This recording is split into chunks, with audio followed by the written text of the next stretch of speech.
کچھ لوگ کہتے ہیں، میں نے علماء سے سنا ہے کہ شیخ عبد القادر جیلانی علیہ رحمہ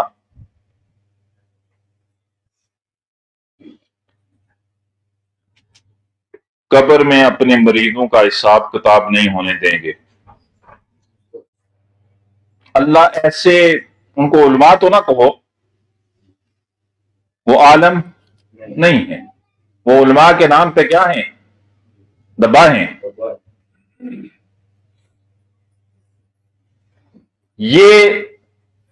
یہ دعویٰ یقیناً شیخ عبد القادر جیلانی علیہ رحمہ نے نہیں کیا، وہ تو اللہ والے تھے، اور اللہ والا تب تک بنتا ہی نہیں ہے جب تک وہ توحید پرست نہ ہو۔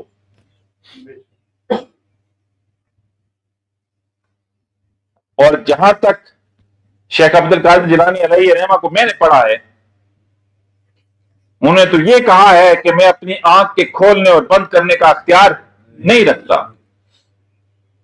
اگر میرا اللہ نہ چاہے تو میں نہ اپنی آنکھ کھول سکتا ہوں نہ بند کر سکتا ہوں۔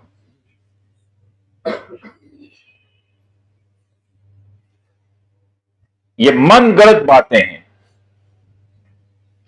کیا یہ جو دعویٰ جس نے بھی کیا ہے یا جس نے منسوب کر کے شیخ عبد القادر جیلانی کی طرف سے یہ لکھا ہے،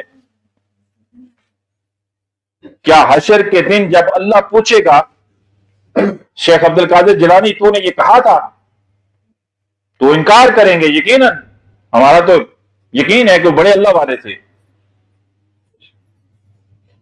اور اس دن شیخ عبد القادر جیلانی کا ہاتھ اور اس بندے کا گریبان ہوگا۔ یہ دعویٰ جو جس نے بھی کیا ہے، وہ مولوی جو یہ بیان کر رہا ہے، اور وہ بندہ جس نے اس طرح کی کتاب لکھی ہے، ذرا غور کیجئے، یہ دعویٰ کسی پیغمبر نے کیا؟ بولو نا۔ 1,24,000 کم و بیش انبیاء آئے، کسی ایک نے کہا ہو کہ میں